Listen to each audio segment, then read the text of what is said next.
السلام عليكم ورحمة الله وبركاته. أهلا بيكم من جديد في قناتكم إشراقة سعيدة. هنعمل طبق حلو كده زي ما انتم شايفين كده، هو سلطة التونة.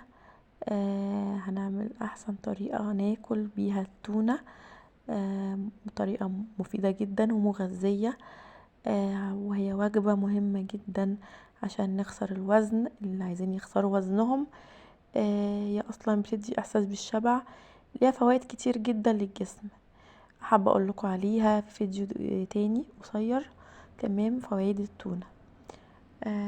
معانا المقادير بتاعتنا: علبة تونة. تمام.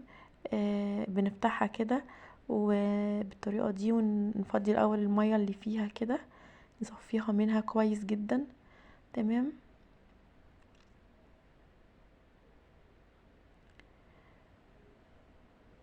بعد كده بقى بنفتحها وبننزل بيها في الطبق كده. دي كده التونة قطع. تمام. في بيبقى تونة من اللي هي متقطعة قطع صغيرة قوي. تمام، اللي هي متفتتة، مكتوب عليها مفتتة. تمام. لا، دي قطع، انا بحبها النوع ده افضل. نزلت عليها بطماطم، خيار مقطع صغير، وفلفل اخضر، وزيتون مقطع برضو. تمام. وبصل، لو موجود فلفل الوان بنضيف طبعا. بتبقى طبعا كل ما نزيد الالوان في الطبق بيبقى افضل. دي هريسة ومعاها فصين توم مفرومين. تمام. وشوية ملح عليهم. ده حوالي ربع معلقة كمون وفلفل اسود. تمام. ورشة صغيرة خالص من الكزبرة. دي كزبرة ناشفة، سوري. دي كزبرة خضرة تفتها مقطعة. ودي نص ليمونة برضو عصرتها عليها. تمام.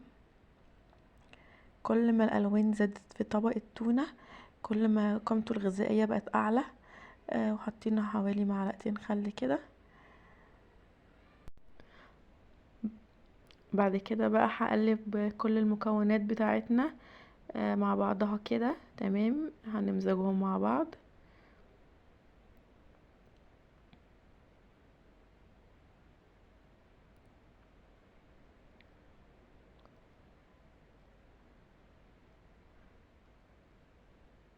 اوكي، طبق غني جدا بعناصر غذائية كثيرة جدا، مفيد، حلو قوي، ومفتح للشهية كمان يعني. لذيذ وحلو قوي. يا ريت نجرب التونة بالطريقة دي. هتعجبكم جدا كطعم. واللي يعني اللي ما بيحبش التونة، لما تعملوها بالطريقة دي هتحبوها. وكمان وجبة خفيفة على المعدة ومريحة جدا. وفي النهاية يا رب الفيديو يكون عجبكم. ما ننساش لايك للفيديو، شير وكومنت، وسبسكرايب لأول مرة يشوفني. كنت معكم أسماء شعبان، وإلى لقاء آخر، مع ألف سلامة.